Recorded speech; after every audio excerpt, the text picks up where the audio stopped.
Hello guys, the depth queen स्वागत करती है अपने डार्क डेप्थ वर्ल्ड में। और आप लोग मेरा थंबनेल देखकर तो समझ ही गए होंगे कि मैं किन दो महान हस्तियों को आज अपने पॉडकास्ट में डिस्कस करूंगी। एक तो निदा है और दूसरी हिमांशी है। और ये दोनों ही अपनी अपनी नई ज़िंदगी की शुरुआत कर चुकी हैं। जो निदा हैं वो अपने शौहर से अलग हो चुकी हैं, और इधर जो हिमांशी हैं वो अपने एक्स हस्बैंड से डाइवोर्स लेकर अब अपनी ज़िंदगी में एक तरीके से एक नई पारी खेलने जा रही हैं कि वो दूसरी शादी करने जा रही हैं। तो ये दोनों ही जो महिलाएं हैं, औरतें हैं, ये दोनों ही यूट्यूब पर काफ़ी फेमस हैं और इनके व्लॉग्स को काफ़ी देखा जाता था। अगर मैं अपनी बात करूं तो मैंने निदा का कोई भी व्लॉग आज तक नहीं देखा। हालांकि इनके बारे में मुझे जो भी पता चलता है वो मुझे मेरे फेलो पॉडकास्टर्स से पता चलता है। मेरी फ्रेंड ने भी अभी हाल फिलहाल इट्स अनियन ने निदा के ऊपर और हिमांशी के ऊपर थोड़ी बात करी है अपने चैनल पर। लेकिन मेरा जो पॉइंट ऑफ व्यू है वो बहुत ही अलग है। मैं यहाँ पर आपको आज बताऊंगी कि इन दोनों महिलाओं में से किसकी ज़िंदगी ज़्यादा टफ होने वाली है, किसके डिसीजन का असर कैसा होगा। और अभी तो जो लग रहा है इजी, कौन सी जो सिचुएशन है जो अभी देखने में आपको इजी लग रही है, पर आगे जाकर वो टफ़ होगी, और जो अभी टफ़ लग रही है वो आगे जाकर इजी होगी। और मेरा खुद का क्या पॉइंट ऑफ व्यू है इन दोनों की सिचुएशन को देखकर, ये सब मैं आपसे डिस्कस करूँगी। एंड आई होप कि मैं कुछ भी पॉइंट भूले बिना आपसे डिस्कस करूं। हो सकता है ये वीडियो काफ़ी लंबा हो जाए, तो उसके लिए माफ़ी। तो चलिए शुरुआत करते हैं सबसे पहले हिमांशी से, क्योंकि हिमांशी के ऊपर मैं काफ़ी बात कर चुकी हूँ। अगर आप मेरे चैनल को एक तरीके से बैक गियर मार के देखेंगे तो हिमांशी के ऊपर भी आपको बहुत सारे मेरे वीडियोस मिलेंगे। इनका जब डिवोर्स हुआ था अभी कुछ महीने पहले, तो भी मैंने इनके डिवोर्स के ऊपर एक वीडियो बना चुकी हूँ मैं। तो हिमांशी की मैंने वीडियोस देखी हैं जब ये मैरिड थी ऋषि के साथ। और इनफैक्ट मुझे आज भी इनका वो वीडियो याद है जब इन्होंने ऋषि को अपने व्लॉग्स में, अपने वीडियो में इंट्रोड्यूस करवाया था कि ये मेरा वुड बी हस्बैंड है और अब ये मेरे साथ मिलके जो है वीडियोस बनाएगा। और ऋषि भी हंसता मुस्कुराता हुआ, हेलो हाय बाय बाय करता हुआ मुझे इसके वीडियो में दिखा था। और उसके बाद इनकी शादी हुई। शादी का भी व्लॉग यूट्यूब पर था। अब तो खैर नहीं होगा, बिल्कुल भी नहीं होगा।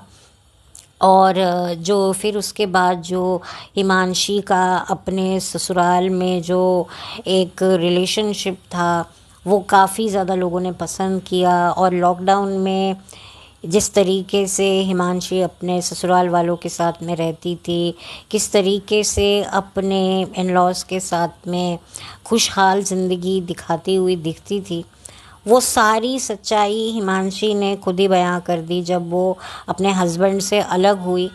जो निदा ने अपने वीडियो में बताया कि भाई जो व्लॉगिंग की जो एक रियलिटी होती है कि कैमरे के सामने कुछ और पर्दे के पीछे कुछ और, तो हिमांशी ने भी बताया। इनफैक्ट इनके हस्बैंड और इनकी तो काफ़ी छीछा लेदर हुई थी।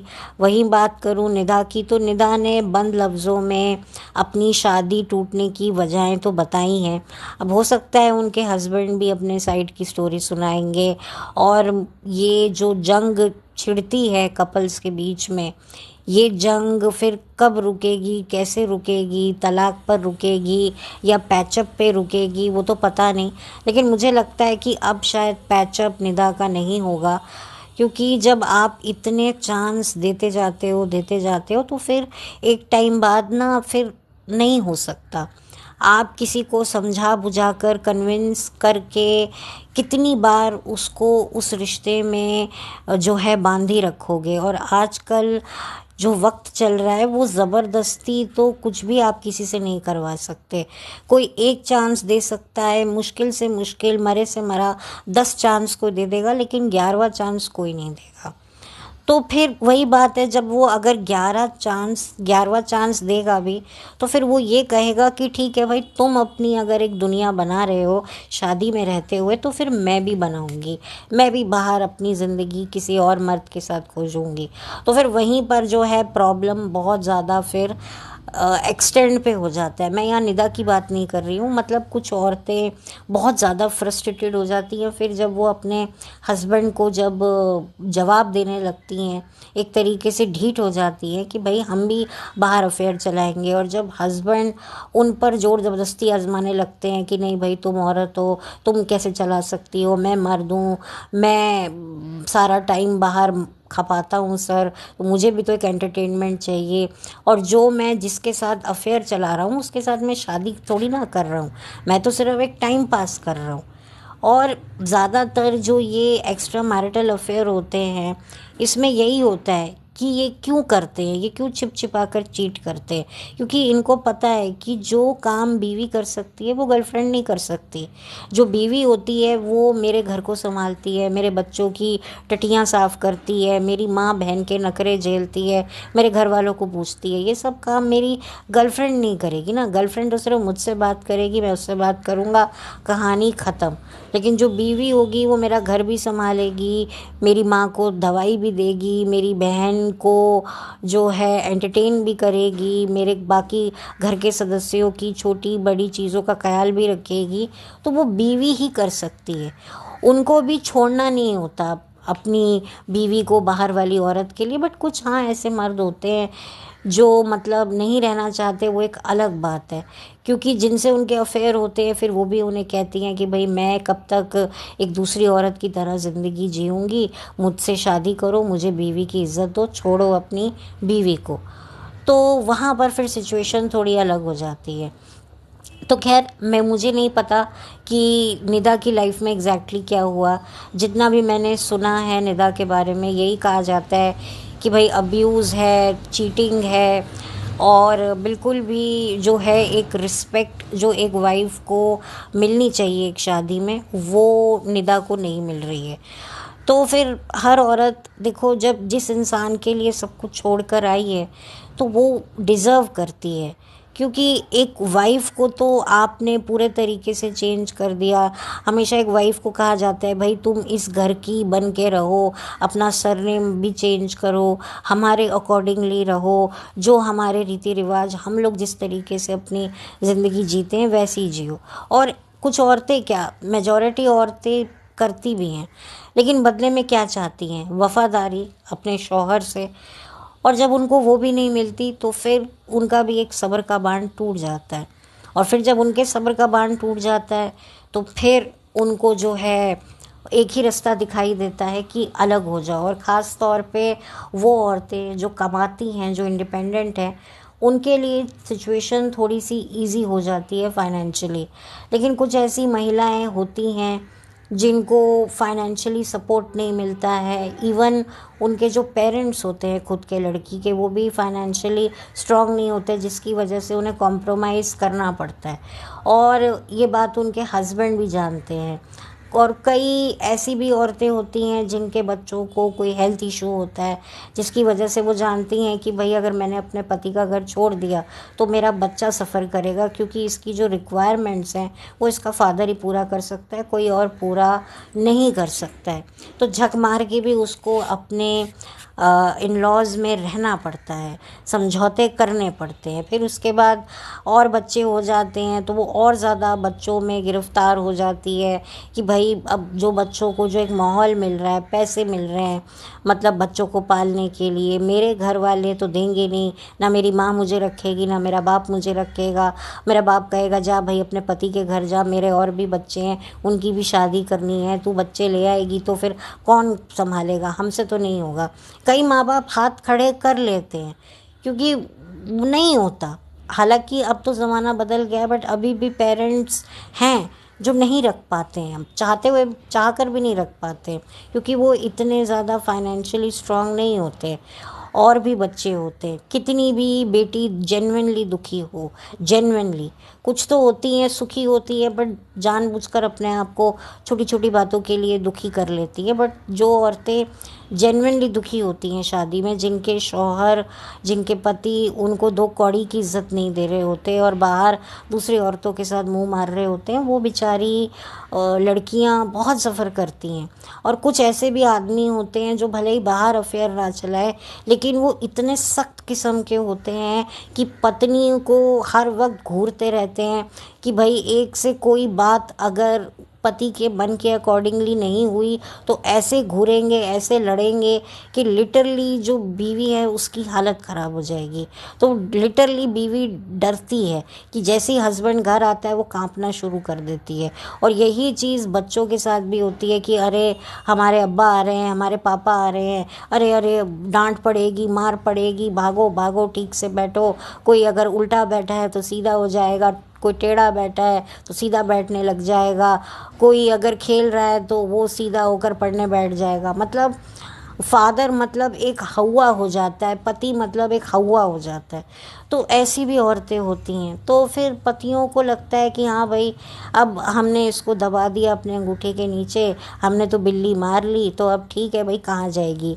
तो वो अपनी मनमानी करते रहते हैं। लेकिन अब औरतें कमाने लगी हैं और कहीं ना कहीं उनको शुरू से ही पता होता है कि हमने कितना वक्त एक शादी में देना है और कितना टाइम इस आदमी को हमें देना है, इसकी मनमानियाँ कब तक हमें सहनी है, वो एक टाइम लाइन उनकी सेट होती है।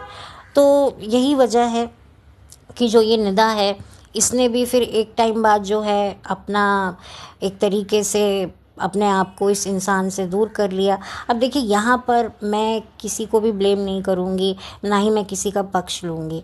लेकिन अभी मैं आपको बता दूँ कि जो निदा की जो लाइफ अभी कुछ साल रहेगी ना, वो बहुत ज़्यादा टफ़ रहेगी जब तक बच्चा बड़ा नहीं हो जाता, थोड़ा इंडिपेंडेंट नहीं हो जाता। तब तक थोड़ा सा निदा के लिए स्ट्रेस रहेगा। और सबसे एक बड़ी बात ये है निदा के साथ कि निदा जो है ना, अब औरतों के पास एक बहुत बड़ी ताकत होती है कि वो बच्चों के सहारे बहुत अच्छे से अपनी लाइफ को मैनेज कर सकती हैं, गुजार सकती हैं। वो सिंगल हैंडेडली बच्चे को भी संभाल सकती हैं और अपना प्रोफेशन भी हैंडल कर सकती हैं। मर्दों के लिए बड़ा डिफ़िकल्ट हो जाता है सिंगल पेरेंटिंग और अपना करियर मैनेज करना, लेकिन औरतों के लिए कुछ चीज़ें काफ़ी, ये आप कह सकते हैं बाय गॉड गिफ्टेड होती हैं। तो अभी निदा को ना कुछ साल तक शायद थोड़ा सा तकलीफ़ रहेगी क्योंकि बच्चा छोटा है, फिर थोड़ा सा रहेगा। लेकिन मैं निदा को ये एडवाइस देना चाहूँगी कि निदा प्लीज़ दूसरी शादी मत करना। मैं तुम्हें आज एक जेन्युइन एडवाइस दे रही हूँ। इनफैक्ट अगर मैं निदा की जगह होती ना, चलो मैं अपनी बात करती हूँ, मेरे पास बच्चा होता तो दैट्स इट।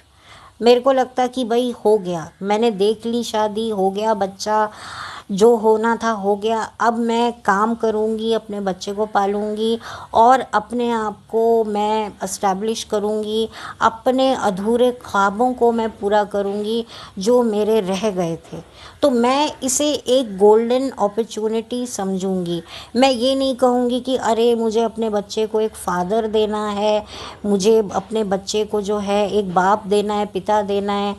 मैं मर्द बनकर बाप की तरह भी उसको सख्ती भी उसके साथ करूँगी और माँ बन के उस बच्चे के साथ लाड भी करूँगी। ये औरतों के अंदर ये बहुत खूबी होती है कि औरतें माँ बन के और बाप बन के दोनों तरीके से बच्चे को पाल सकती हैं। तो ये एक बहुत बड़ा बेनिफिट निदा के पास है। हालांकि निदा को थोड़ा वक्त लगेगा, बहुत सारी सिचुएशन हैं सेटअप करने में, खुद को एस्टैब्लिश करना है, बच्चा भी संभालना है। और मैं जानती हूँ कि एक दूसरी शादी का भी प्रेशर आएगा कि भाई तुम एक ऐसे आदमी से शादी कर लो जिसके ऑलरेडी बच्चे हैं, तो वो तुम्हारे बच्चे को एक्सेप्ट कर लेगा। तो मेरी तरफ से निदा को एक सुजेशन है, शादी मत करना। क्योंकि जब तुम शादी में जाओगी ना, तो भैया उस पार्टनर को भी तो तुम्हें खुश करना है, वो तुम्हारे बच्चे को एक्सेप्ट कर रहा है, तो तुम्हें भी तो उसके पास जो रिस्पॉन्सिबिलिटीज़ हैं, भले ही बच्चा हो ना हो, कुछ भी हो उसके पास, तो तुम्हें तो वो सब चीज़ें हैंडल करनी है ना। कैसे करोगी तुम अपना बच्चा देखोगी, जो तुम्हें अपने बच्चे को जो अटेंशन देनी है, तुम्हारी अटेंशन फिर जाएगी अपने शौहर की तरफ, और दूसरी शादी में ज़्यादा एडजस्ट करना पड़ता है, ज़्यादा कॉम्प्रोमाइज़ करना पड़ता है, और बच्चे दूसरी शादी में बिगड़ जाते हैं। और जो रिस्पेक्ट कहीं ना कहीं इस बच्चे का अपने खुद के फादर के लिए होगा, वो इस नए बाप के लिए नहीं बन पाएगा। बेवकूफ़ होती हैं वो औरतें जो दूसरी शादी कर बैठती हैं, और फिर क्या होता है, उस शादी को चलाए रखने के लिए, उस शादी को खुशहाल बनाए रखने के लिए वो थोड़ा सा अपना जो ध्यान है, जो बच्चे को देना चाहिए, वो अपने शौहर को देती हैं। फिर उनके शौहर भी दूसरा बच्चा डिमांड करते हैं। देखो, हर कोई चाहता है मैरिज को सिक्योर करने के लिए, और अगर चलो बच्चा ना भी हो तो भी बच्चे के लिए जब उसको पता चलेगा कि ये मेरा फादर नहीं है, मेरा फादर तो कोई और है, बड़ा डिफ़िकल्ट होता है। और तुम्हारा उस इंसान के साथ रिश्ता तब तक कायम रहेगा जब तक वो तुम्हारे बच्चे को अच्छे से रख रहा है। जिस दिन उसने अपने अपने सर, मतलब बच्चे के सर से अपना हाथ उठा लिया ना, फिर तुम भी उसके साथ रहकर क्या करोगी। नॉर्मली कपल के बीच में जब बच्चे होते हैं तो डिफरेंसेस हो जाते हैं। यहाँ तो ये बच्चा सिर्फ तुम्हारा है, तुम्हारी पहली शादी से है, तो बहुत कुछ तुम्हें झेलना पड़ सकता है, और सबसे ज़्यादा तुम्हारे बच्चे को झेलना पड़ सकता है। तुम शादी नहीं करोगी, तुम सिंगल हैंडेडली अपने बच्चे को संभालोगी, तो तुम्हारा बच्चा भी तुम्हारी रिस्पेक्ट करेगा कि मेरी माँ कितनी चरित्र की स्ट्रॉन्ग थी, कि बिना किसी के साथ गलत संबंध बनाए अकेले रहकर मेरी माँ ने मुझे पाला। मेरी माँ जैसी चरित्रवान स्त्री तो थी ही नहीं। वो हमेशा जो है तुम्हारा सम्मान करेगा। तुम अगर ज़िंदगी में उसे कुछ भी समझाओगी तो तुम्हारी बात की उसको कीमत रहेगी। तो ये एक बहुत बड़ी बात होती है।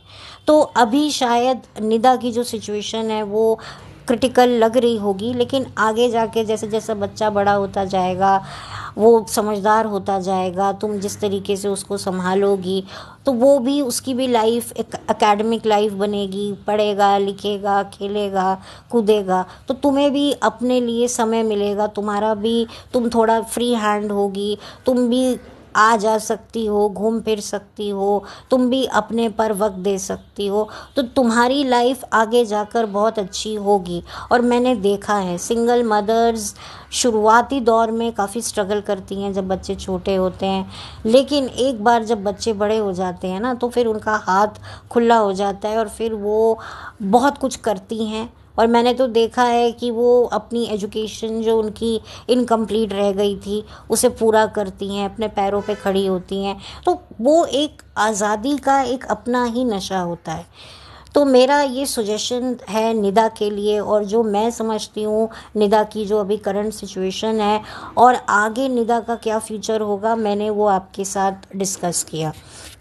हालांकि मुझे बात तो करनी थी हिमांशी के बारे में, लेकिन निदा पर जब बात मैंने करी तो मैंने कहा चलो यार निदा को ही अभी उसके ही टॉपिक को फिनिश कर दूं। तो अब मैं बढ़ती हूँ हिमांशी की ओर। हिमांशी दूसरी शादी कर रही है।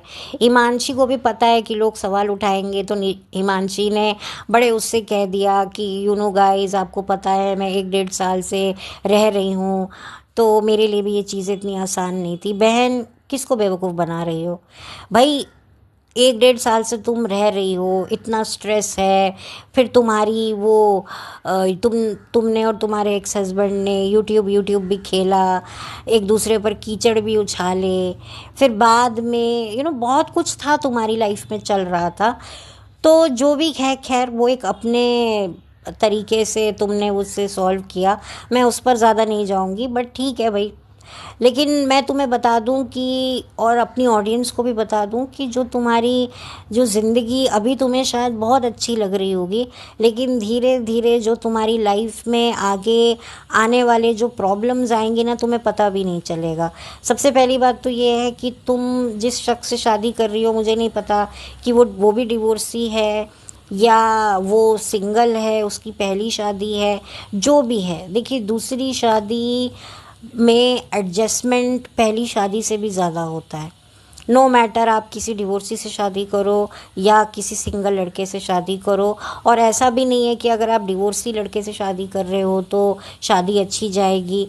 आप देख सकते हैं आसपास अपने कि कितनी दूसरी शादियां लड़का लड़की ने करते हैं एक दूसरे से, यानी कि लड़के की भी दूसरी शादी होती है, लड़की की भी दूसरी शादी होती है, तो कितना उनमें अंडरस्टैंडिंग होती है वो तो आपको आजकल सुनने को मिल ही रहा है। तो ये तो भूल ही जाओ, अपने ऊपर अपनी किस्मत अगर साथ दे ना तो पहली शादी हो या दूसरी शादी हो कोई फ़र्क नहीं पड़ता। लेकिन मैं ये कहूँगी कि दूसरी शादी में ज़्यादा तकलीफ़ होती है कंपैरेटिवली पहली शादी में। तुम्हारी ये शादी हो रही है, भले ही तुम्हारे पेरेंट्स ने हर चीज़ बातचीत करी होगी, तुमने भी खुलकर अपनी बात करी होगी, अपने पास्ट के बारे में बात किया होगा, तो सबसे बड़ी बात तो ये है कि मैं तुम्हारी जगह होती ना, सारी बातें छोड़ो एक तरफ, मैं अगर मेरी शादी होती और मेरा डिवोर्स हो जाता, मैं कभी भी दूसरी शादी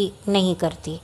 सबसे बड़ी बात है मेरा कोई बच्चा नहीं है, ठीक है, और मैं अर्न करती हूँ। अगर मैं अर्न करती हूँ या मैं नहीं भी करती होती तो सबसे पहले मैं अपने आप को एस्टैब्लिश करती, मैं स्पिरिचुअली भी अपने आप को स्ट्रॉन्ग करती, और मैं फिर अपनी लाइफ को फिर अपने टर्म्स एंड कंडीशंस पे जीती।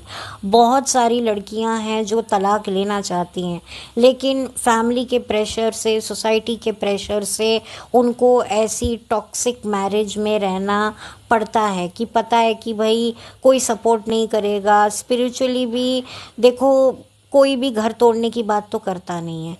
ठीक है, मैं अपनी शादी को बचाने के लिए कोशिश करती, लेकिन वही वाली बात है कि जब हर तरीके से आप कोशिश करके देख लेते हो और कहीं से भी आपको जब एक उम्मीद की किरण नहीं दिखाई देती है तो फिर आपको लगता है भाई चलो अपना सामान उठाओ और अपनी एक नई राह तलाशो। तो मैं भी करती, मैं भी हर तरीके से स्पिरिचुअली प्रैक्टिकली अपनी शादी में वक्त देती, इन्वेस्ट करती, लेकिन नहीं होता तो फिर मैं उस शादी से निकलती और एक बंधन से आज़ाद होकर कभी दूसरे बंधन में नहीं बनती। क्योंकि मैं जानती हूँ मैं किसी डिवोर्सी से शादी करूँ या किसी सिंगल आदमी से शादी करूँ, एडजस्ट मुझे ही करना पड़ेगा। मैं उसको नहीं बोलूँगी कि भाई तू भी एडजस्ट कर, तू भी तो तलाकशुदा है, या अगर वो डिवोर्सी नहीं भी है तो भी उसको हर वक्त प्रूव करने में, उसकी फैमिली को प्रूव करने में कि नहीं मैं बेस्ट हूँ। इसके जीते जागते एग्ज़ाम्पल तो आपने देखे ही हैं। एक यूट्यूब पर एक एक्ट्रेस को जो अपनी दूसरी शादी में इतना इन्होंने इन्वेस्ट किया है कि अपना धर्म तक बदल दिया। क्यों? क्योंकि भाई बहुत बड़ा एहसान था कि भाई वो एक तलाकशुदा है और उनकी शादी हो रही है। तो आप ये सोचिए कि ये एडजस्टमेंट, तो इससे अच्छा पहली शादी में ना मैं एडजस्ट कर लूँ। तो जब पहली शादी से भी ज़्यादा मुझे दूसरी शादी में एडजस्ट करना है तो मैं पहली शादी में ही रहूँ, मैं उसमें इतना एडजस्ट दिखा दूँ। जब मैं उसमें इतना एडजस्ट नहीं दिखा पाई तो मैं दूसरी शादी में फिर क्या करूँगी? फिर तो मुझे सोसाइटी जीने नहीं देगी। और अगर मैं दूसरी शादी करूँगी तो डे वन से ही मुझे मेरे बड़े बुजुर्ग लोग यही कहेंगे, देखो पहली बार जो हो गया सो हो गया, अब दूसरी बार नहीं होना चाहिए। अच्छा, पहली शादी में तुमने बच्चे नहीं पैदा किए ना, पर जाते ही ससुराल में पैर रखते ही प्रेग्नेंट हो जाना, भाई बच्चा हो जाएगा ना, फिर सारी टेंशन ख़त्म। तो वही वाली बात है कि दूसरी शादी में भी वो प्रेशर रहेगा, और अगर आपने बच्चे पैदा करने से थोड़ी देरी दिखाई तो भी फैमिली चढ़ जाएगी, अरे बच्चा क्यों नहीं कर रहे हो, अरे देखा नहीं क्या, अरे वो क्या सोचेगा, तेरे को जज करेगा, अरे ये हो जाएगा वो हो जाएगा। नो मैटर, वो मैं जिस लड़के से मेरी शादी हो रही है दोबारा, वो भी डिवोर्सी है और उसका भी पहली शादी से बच्चा है, लेकिन ये शादी तो अलग है ना। उस पहली शादी से बच्चे से ये शादी थोड़ी ना बचेगी। इस शादी को बचाने के लिए तो एक अलग से बच्चा पैदा करना पड़ेगा ना। तो बस इसी तरह का प्रेशर मुझे झेलना पड़ेगा और वो मैं झेलूँगी नहीं, इसीलिए मैं दूसरी शादी करती नहीं। और मैं अपने आप को फाइनेंशियली इतना स्ट्रॉन्ग करती, इन्वेस्ट करती, काम करती, मतलब मैं थैंक क्यों करती भगवान को कि उसने मेरा डिवोर्स करवा दिया, और वो अपनी ज़िंदगी में खुश, मैं अपनी ज़िंदगी में खुश। क्योंकि शादी अपने आप में ही एक बहुत बड़ा स्ट्रेस है। हर वक्त अच्छा दिखो, आप मोटी नहीं हो सकते, आप कुछ भी नहीं कर सकते, क्योंकि आप जो भी करते हो आपके सर पर एक प्रेशर होता है। देखिए, हेल्थ को ध्यान रखना गलत बात नहीं है, लेकिन कुछ ऐसी भी बेचारी औरतें होती हैं जिनके हस्बैंड मुंह पे बेइज्जती कर देते हैं, अरे तेरा तो वज़न बढ़ गया, तू तो मेरी बड़ी बहन लगती है। लिटरली वो बेचारी लड़कियां ऐसी डाइटिंग करने पे आती हैं कि उनकी कमरें दर्द हो जाती हैं कि भाई हमारे हस्बैंड ने हमारी बेइज्जती कर दी। और हस्बैंड तो बोलते हैं कि यार कैसी लग रही है, मोटी तू लग रही है, तेरे पे साड़ी भी सूट नहीं कर रही, मत पहन, तू तो आंटी लगेगी। वो इशारों इशारों में ही अपनी बीवी की औकात दिखा देते हैं। तो बेचारी जो लड़कियां होती है वो वज़न कम करने चली जाती हैं, वज़न कम करने के लिए बावली होती हैं, उनको पता है कि वज़न कम नहीं करेंगे तो पति जो है वो छोड़ के चला जाएगा। और कुछ बेचारी ऐसी भी भली मानस औरतें होती हैं जो प्रेग्नेंट होने के बाद उनको उनकी बड़ी बूढ़ी घर की, उनकी खुद की मायके की औरतें बोलती है कि भाई तुम अपना वज़न कम करो। क्यों? क्योंकि उनको पता होता है हमारी लड़की लड़के से बड़ी लग रही है, मोटी हुई पड़ी है, तो कहीं मर्द का इंटरेस्ट ना कम हो जाए।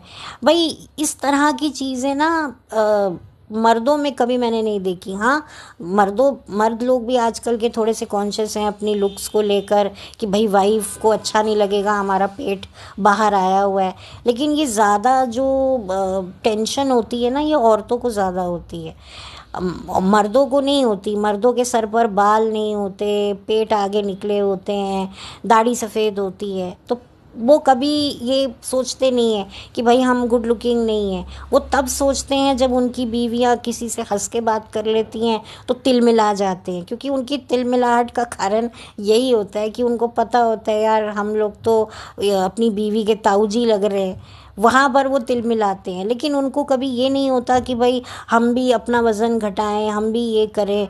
हाँ, अब थोड़े से लड़के थोड़ा सा वो होते हैं, थोड़े कॉन्शियस मैंने देखे हैं, लेकिन पहले ऐसा नहीं होता था। लेकिन औरतें, अगर कोई औरत किसी अपने हस्बैंड को पलट के बोल दे कि भाई तुम क्या हो, तुम मुझे मोटी कह रहे हो, बड़ी बहन कह रहे हो, तुम अपने आप को तो देखो। लेकिन वही वाली बात है कि कुछ औरतें बोल भी देती हैं, बट अब तो खैर औरतें काफ़ी कुछ बोल लेती हैं, बट पहले ऐसा नहीं होता था। लेकिन खैर जो भी है, आज भी ये रेशो थोड़ा सा है कि औरतें ज़्यादा स्ट्रेस में रहती हैं अपने वज़न को लेकर कि भाई हम अच्छी नहीं दिखेंगी तो फिर कैसे हमारी शादीशुदा ज़िंदगी की गाड़ी चलेगी। तो ये चीज़ें हिमांशी को भी फेस करनी पड़ेंगी। और दूसरी शादी में आपको शुरुआत में तो अभी बहुत अच्छा लगेगा हिमांशी, हर जगह बड़ा रोज़ी रोज़ी रोज़ी रोज़ी, लेकिन धीरे धीरे डिफ़िकल्ट सिचुएशन शुरू होती है। और क्या होता है, पहली शादी से तो आप बाहर निकल जाते हो, लेकिन जब आपकी दूसरी शादी में प्रॉब्लम शुरू हो जाते हैं ना, तब आपकी चेहरे की जो चमक वो आपकी गायब हो जाती है। आपकी आँखों में वो एक दुख आ जाता है कि यार पहली बार भी नहीं चली और अब दूसरी में भी प्रॉब्लम शुरू हो गए। भाई पहली तो मैंने बर्दाश्त कर लिया डिवोर्स, दुनिया के ताने, अब दूसरी बार होंगे तो दुनिया मुझे कोई बोलेगी कि इसी लड़की में कोई कमी है, इसी के हर बार डिवोर्स होते हैं, भाई इसी को हर बार बुरे लगते हैं, यही नहीं एडजस्ट कर पा रही होगी, इसका पहला पति सही कहता था। तो ये कितना प्रेशर झेलना पड़ता है। तो हिमांशी की जगह मैं होती, मैं तो दूसरी शादी नहीं करती। और ऐसा नहीं है कि मेरे घर वाले मेरे पे प्रेशर नहीं डालते, मेरे घर वाले मेरे ऊपर बहुत ज़्यादा प्रेशर डालते, लेकिन मैं नहीं करती, क्योंकि मुझे पता है कि भाई मुझे कितना भी कोई अच्छा हस्बैंड मिल जाएगा, लेकिन मेरे एडजस्टमेंट कम नहीं होंगे। नो मैटर वो बोले कि नहीं नहीं तुम मत एडजस्ट होना, मैं एडजस्ट हो जाऊंगा, लेकिन कब तक आप एडजस्ट नहीं होगे। आपको झक मार के भी सोसाइटी, समाज एडजस्ट करवा ही देगा। तो ये तो आप बिल्कुल भूल जाइए। बट ठीक है, जो भी है, अब हिमांशी ने डिसीजन लिया है तो लिया है। मैं तो हिमांशी को यही कहूँगी कि यूट्यूब से अपनी इन लॉज को बिल्कुल दूर रखना। और सबसे बड़ी बात ये है कि भाई हिमांशी का बच्चा नहीं था, अगर मेरा बच्चा नहीं है तो मैं क्यों दूसरी शादी करूं। और अगर मैं निदा की बात करूं तो निदा के पास उसकी पहली शादी से बच्चा है, और देखो जो बच्चा होता है उसमें माँ और बाप दोनों की क्वालिटीज़ होती हैं। तो जब कोई औरत जिसका पहली शादी से बच्चा हो, जब वो दूसरी शादी करती है तो कहीं ना कहीं वो अपनी पहली शादी से निकल के भी नहीं निकल पाती है। निदा देखा जाए तो अपनी पहली शादी से कानूनी तौर पर तो निकल जाएगी, लेकिन इमोशनली नहीं निकल पाएगी, क्योंकि बच्चा है। बच्चे में माँ बाप दोनों की क्वालिटी होती है, और जैसे जैसे बच्चे बड़े होते हैं तो उनकी क्वालिटी और बाहर निकलती है, अच्छी या बुरी। तो बच्चे की क्वालिटी देखकर हमें लगता है अरे ये तो अपने मदर पर है, ये तो अपने फादर पर है। तो आप कहीं ना कहीं अपने पास्ट से कनेक्ट रहते हो। बच्चा अगर नहीं होता तो सबसे बड़ा फ़ायदा ये होता है कि जब आप एक शादी से निकलते हो, कानूनी तौर से निकलते हो, तो सिर्फ कानूनी तौर से ही नहीं, आप मेंटली भी निकलते हो। क्यों? इमोशनली भी आप उस शादी से बाहर आ जाते हो इजीली, क्योंकि आपका बच्चा नहीं है। आपको आपके पास्ट की याद कराने के लिए ये बच्चा नहीं है आपके पास। तो ये बहुत अच्छी अपॉर्चुनिटी होती है, और हिमांशी के पास ये अपॉर्चुनिटी थी। बट ठीक है, अब क्या रीज़न है, क्या बैक स्टोरी है, मुझे नहीं पता। लेकिन मैं ये कहूँगी कि हिमांशी की जो लाइफ है वो अभी बहुत रोज़ी रोज़ी लग रही होगी, लेकिन आगे बहुत सारा एडजस्टमेंट तो करना ही पड़ेगा। ख़ास तौर पे कंपैरिजन होगा। शुरुआत में ज़रूर एक अच्छा पॉजिटिव कंपैरिजन लगेगा कि नहीं भाई, पहली शादी में तो ये नहीं था, दूसरी शादी में तो मुझे ये मिल रहा है, मेरा पहला हस्बैंड तो ऐसा था, दूसरा ऐसे है। आप मेंटली आप कहीं ना कहीं कंपेयर करते रहते हो। देखिए, फिर भी जो बच्चे के साथ जो एक कंपैरिजन होता है, बच्चे के साथ जो एक प्रॉब्लम होती है, वो एक अलग होती है। लेकिन अगर आपका बच्चा नहीं भी है और आप दूसरी शादी कर रहे हो तो वो आपको रहता है, लेकिन इतना ज़्यादा हॉन्ट नहीं करता। हॉन्ट कब करता है? जब आपकी दूसरी शादी भी आपको दुख देने लग जाए, तो वो एक अलग तरीके से जाती है। लेकिन अगर आपका बच्चा नहीं है और आपका डिवोर्स हो गया है तो आप बिल्कुल आज़ाद हो, आप उस शादी से निकल गए, इमोशनली भी निकल गए, तो अब आगे बढ़ो। लेकिन फिर जब आप शादी में एंटर करते हो, दोबारा शादी करने की सोचते हो, तब फिर वही कंपैरिजन आकर आप वापस से अपने पास्ट से कनेक्ट हो जाते हो। मैं ये कहना चाह रही हूँ। तो इस वजह से ना बहुत ज़्यादा प्रॉब्लम आती है। आप ना किसी से कह सकते हो, ना किसी के साथ शेयर कर सकते हो, अंदर ही अंदर घुटते रहते हो, मरते रहते हो, डरते रहते हो, अकेले सड़ते रहते हो कि क्या करें क्या करें, और अंदर ही अंदर 10 बीमारियां घुट घुट के पाल लेते हो। तो ये बहुत ज़्यादा डिफ़िकल्ट होगा। तो अभी जो चीज़ें स्मूथ लग रही हैं ना, वो आगे जाकर बहुत ज़्यादा इरिटेटिंग आपको लगेंगी, और फिर उस वक्त आपकी कोई सुनेगा भी नहीं। हर कोई कहेगा भाई एक बार तलाक हो गया, हम दूसरी बार तुम्हें तलाक नहीं देख सकते, तलाकशुदा। और कोई इंसान अगर दो दो तलाक लेके जब बैठा हुआ होता है ना, अगर आपको पता चले कि भाई इस इंसान के 2 तलाक हो गए, तो आप कहीं ना कहीं मेंटली, इमोशनली, आप कह सकते हो अपने जहन में उस इंसान के लिए एक अलग सा ही ओपिनियन बना लेते हो। अच्छा, इसके 2 डिवोर्स हुए हैं, अच्छा 2 बार शादियां हुई और टूट गई, ऐसा क्या हो गया? तो ये आने लगता है, और ये बहुत नेचुरल है। तो ये डर हमेशा रहेगा। अगर मैं दूसरी शादी करती तो मेरे रहता कि अरे यार, मुझे इस शादी में ना, अब वो जो हो गया वो हो गया, अब मुझे ये सब नहीं करना है। अगर आप ये सोचोगे कि भाई ये मेरे साथ अच्छा रहेगा तो मैं क्यों ना इसके साथ अच्छा रहूं, तो क्या होता है इसमें भी, अगर आपको ज़रा सी भी खुशी मिलती है तो आप डबल ट्रिपल खुशी देते हो कि भाई ऐसा नहीं है भाई ये मुझे खुशी दे रहा है, ये जानते हुए भी कि मैं तलाकशुदा हूँ, जैसे कि आपको पता ही है। तो ये हर वक्त मेरे दिमाग में रहता है ना। मैं हर वक्त यही सोचती कि यार मेरा घर बचा रहे। एक घर उजड़ चुका है, मेरे माँ बाप को दुख हो चुका है, बस मेरा दूसरा ना उजड़े, किसी तरीके से मेरा जो शौहर है वो मुझसे ना रूठे। तो इसी स्ट्रेस में हर वो एडजस्टमेंट, भले ही मैं शुरुआत में ना करती, पर धीरे धीरे अपने आप हालात मुझसे वो करवाते रहते। और अगर बच्चा हो जाता तो फिर अपने आप कोई और चारा ही नहीं बचता एडजस्टमेंट करने का।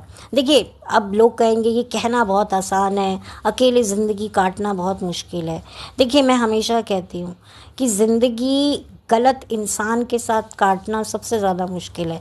मैंने देखे हैं कपल, बूढ़े हो चुके हैं, 80 से ऊपर के हो चुके हैं, कम दिखता है, कम सुनाई देता है, बट फिर भी एक दूसरे की कदर नहीं है। एक दूसरे के लिए कोई वो रिलेशन है ही नहीं, कोई इज्जत है नहीं।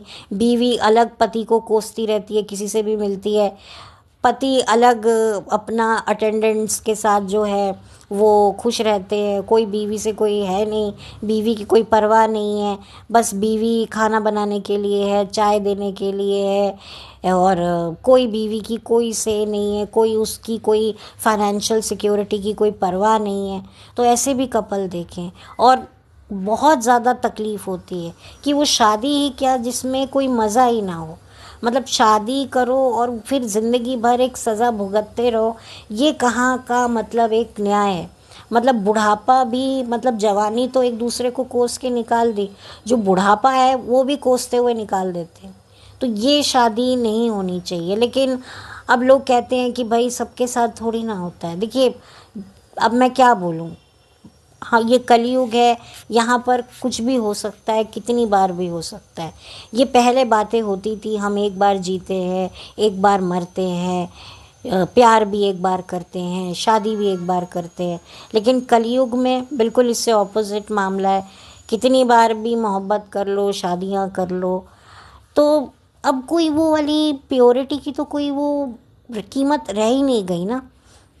तो बस मुझे यही कहना था आपसे।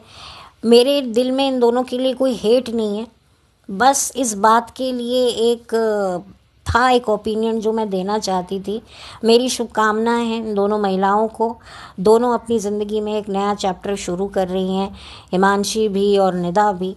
तो दोनों को शुभ जीवन की शुभकामनाएं। आई होप कि मेरा ये मैसेज इन तक पहुंच जाए और जो भी मैं इन्हें कहना चाहती हूँ ये समझ जाएं। देखिए, शादी, इन दोनों ने शादी करके देख लिया, वो सारे एक्सपीरियंसेस इन्होंने कर लिए। जो एक शादी को करने के लिए जो एक एक्साइटमेंट होती है ना कि भाई शादी होती क्या है, मतलब अभी भी जो यंग यंग लड़कियां होती हैं उनको बड़ी फैसिनेशन होती है और उसकी एक पर्टिकुलर वजह होती है और आपको वो पता है। वो सब इन्होंने एक्सपीरियंस कर लिया है। तो फिर अब क्या, अब दूसरी शादी में क्या? ठीक है, कुछ टाइम तक लला लला पापा पापा रहेगा, लेकिन उसके बाद फिर अब मैं क्या बोलूँ। इन शॉर्ट मेरा दोनों को एक ही मैसेज था कि दूसरी शादी मत करो। अब निदा का तो मैं कुछ नहीं बोल सकती, लेकिन हिमांशी कर रही है तो I wish her good luck Himanshi को। और मैं चाहूँगी कि बस हिमांशी ने जो भी डिसीजन लिया है अपनी लाइफ में उसको वो रिग्रेट ना हो। और दिल से मैं चाहती हूँ, क्योंकि मैंने इनके व्लॉग्स देखे थे जब ये अपने एक्स इन लॉज के साथ में रहती थी, और जब मुझे इनके और इनके शौहर के डिवोर्स के बारे में पता चला तो मैं बहुत शॉक्ड हो गई थी। मुझे बड़ा बुरा भी लगा था, बड़ा दुख भी हुआ था कि यार ये क्या हुआ, मतलब। और बड़ा ही मुझे बड़ा अजीब लगता है, कभी कभी मैं सोचती हूँ, मैं इन दोनों के लिए नहीं कह रही हूँ, मैं जब भी किसी की भी मैं दूसरी शादी सुनती हूँ तो मैं ये सोचती हूँ कि हमारे शरीर की आज की तारीख में कीमत क्या है। मतलब एक के साथ बिस्तर शेयर करना, फिर उसके साथ रिश्ता नहीं बना, ख़त्म किया, फिर किसी और के साथ बिस्तर में जाना, मतलब थोड़ा सा तो अजीब। अब खैर मैं ही शायद ओल्ड स्कूल की हूँ, आई डोंट नो, बट ठीक है, जो भी। अब मैं क्या बोलूँ, जैसा ज़माना वैसा फसाना। मेरा जो फसाना है वो इस ज़माने के साथ मैच नहीं होता है, मैं ये बात जानती हूँ। और देखिए, अगर ये दोनों मेरा पॉडकास्ट सुन रही हो, इनको कोई बात बुरी लगी हो तो प्लीज़ माफ़ कर देना। लेकिन मैं जो भी कह रही हूँ ना, अपनी लाइफ के एक्सपीरियंसेस से कह रही हूँ, जो मैंने देखे हैं, सीखे हैं, जाने हैं, कुछ अनुभव किए हैं, कुछ अनुभव नहीं किए हैं, लेकिन दूसरों के अनुभव से सीखा है, इसीलिए आप लोगों से ये बात शेयर कर रही हूँ। और निदा से तो मैं स्पेशली ये कहूँगी, निदा तुमसे तो मैं खुल के बोलूँगी कि तुम दूसरी शादी मत करना बहन, अपने बच्चे की ज़िंदगी मत तबाह करना। तुम सब कुछ देख चुकी हो, प्यार मोहब्बत, but at the end of the day ये तुम्हारा खुद का फ़ैसला है। मैं तो तुम्हें एक वेल विशर के तौर पर एक एडवाइस दूंगी कि प्लीज़ शादी मत करना, अपने बच्चे को संभालना, अपने करियर को संभालना, तुम्हारे जो आसपास लोग हैं जो तुमसे मोहब्बत करते हैं, तुम्हारी केयर करते हैं, उनको संभालना, स्पिरिचुअली अपना जो भी तुम अध्यात्म में स्पिरिचुअली तुम जो ग्रो करना चाहती हो उसमें ग्रो करना। मेरी बहुत सारी शुभकामनाएं हैं। कुछ वक्त तुम्हें थोड़ा सा लगेगा, टफ तुम्हें लगेगा, लेकिन आई एम श्योर आगे की तुम्हारी ज़िंदगी बहुत अच्छी होगी। लोग कहेंगे कि भाई तुम्हारा बच्चा बड़ा हो जाएगा, उसकी लाइफ हो जाएगी, तुम क्या करोगी, तब तुम्हें एक साथी की ज़रूरत होगी। नहीं, मुझे लगता है कि हमारा जो सबसे बड़ा साथी होता है ना, वो दो लोग होते हैं, एक हमारा भगवान खुदा और दूसरे हम खुद। आई नो ये बातें कहनी बहुत आसान है और समझनी और जाननी बहुत मुश्किल है, लेकिन तुम्हारे पास सबसे बड़ी जो एक चीज़ है जिसके लिए औरत को काफ़ी प्रेशराइज़ किया जाता है वो है औलाद। तो तुम्हारी आधी से ज़्यादा ज़िंदगी तो निकल जाएगी क्योंकि तुम्हारी औलाद है, अभी वो ग्रो करेगी, तो तुम्हारा काफ़ी हद तक जो समय है वो लंबा अच्छा कट जाएगा। So I wish you all the very best Nida, और हिमांशी को मैं शुभकामनाएं देना चाहती हूँ। एंड तुमने भी शायद सोच समझ के ही अपनी डिसीजन लिया होगा ये शादी करने का, एडजस्ट करने का। और आई रियली विश कि तुम अपनी शादी, दूसरी शादी में वो सब कर पाओ जो शायद तुम्हें पहली शादी में ना मिला हो, और जो तुम्हारी एक्सपेक्टेशन अपने फर्स्ट हस्बैंड से थी वो तुम्हारी एक्सपेक्टेशन इस हस्बैंड से पूरी हो, और वो बंदा भी जो उससे तुम शादी कर रही हो वो एक सुलझा हुआ हो और तुम्हारी ज़िंदगी की उलझनों को वो सुलझाए, इतना मैच्योर वो हो। मैं ये विश करती हूँ। और कोई हेट नहीं है, कोई पर्सनल नहीं मत लेना, और अगर पर्सनल ले लो तो अपने डिसीजन को थोड़ा सा रीथिंक कर लेना।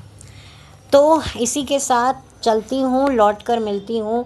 वीडियो बहुत लंबा हो गया है, 40 से ऊपर का हो गया है, बट मैं ये बात जानती थी क्योंकि ये बातें मतलब 20 मिनट की करने की नहीं थी, क्योंकि दो लोगों पर मैं मुझे बात करनी थी और दो लोगों के पास्ट और फ्यूचर को, प्रेजेंट और फ्यूचर को मुझे डिस्कस करना था, इसीलिए देर तो लगनी थी। तो बहुत जल्दी मिलूँगी आपसे एक नए वीडियो के साथ। तब तक के लिए have a blessed day. Thank you so much.